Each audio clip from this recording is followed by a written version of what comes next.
This is another demo showing how the VAOFactory works. This one's only going to use the simple VAO, but it's using a more complex structure to hold the data. And in this case, I'm passing through vertices, they're triangle strips this time, and also UVs and normals, although the normals aren't used in the shader for any of the calculations.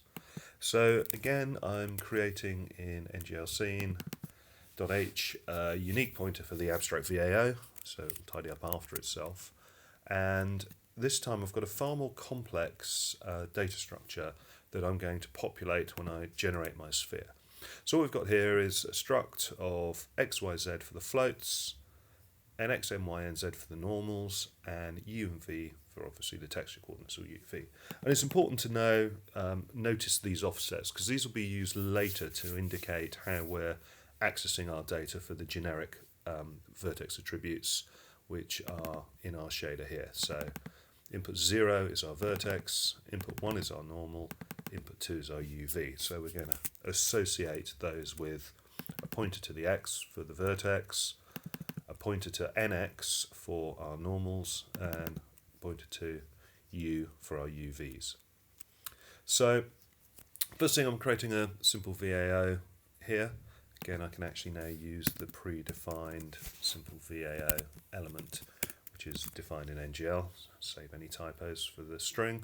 I'm binding my VAO, and then I've got a calculation here which is going to go through and populate a stood vector of vert data structures. So basically I just go through, pre-calculate the size of my buffer, and then I loop through, and you can see that I'm using some basic calculations here to calculate the normals.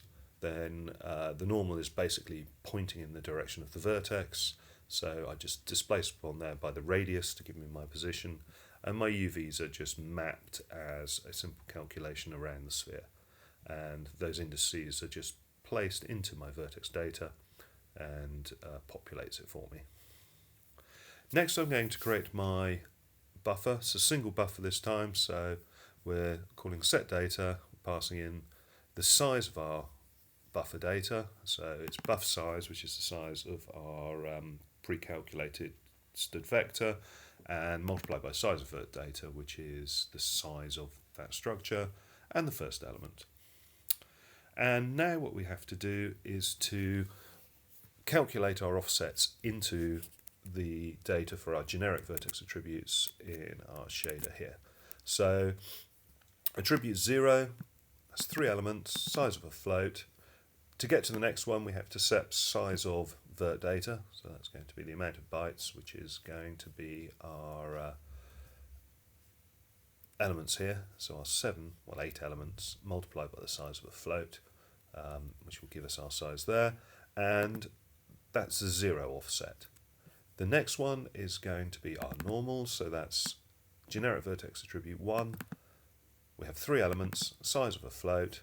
To get to the next one, we step the size of vert data, and our internal step to get to it is 3 elements. And again, a lot of calculations are done in NGL too, so we pass in 3, it knows the data's the size of a float already, so it knows exactly how many bytes that offset is.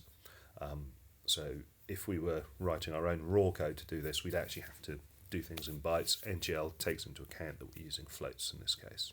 And so finally, our UV is input 3, so number 2 offset in our generic vertex attribute. This time we've only got 2 elements, so because it's just UV, GL float there, and that starts at offset number 6.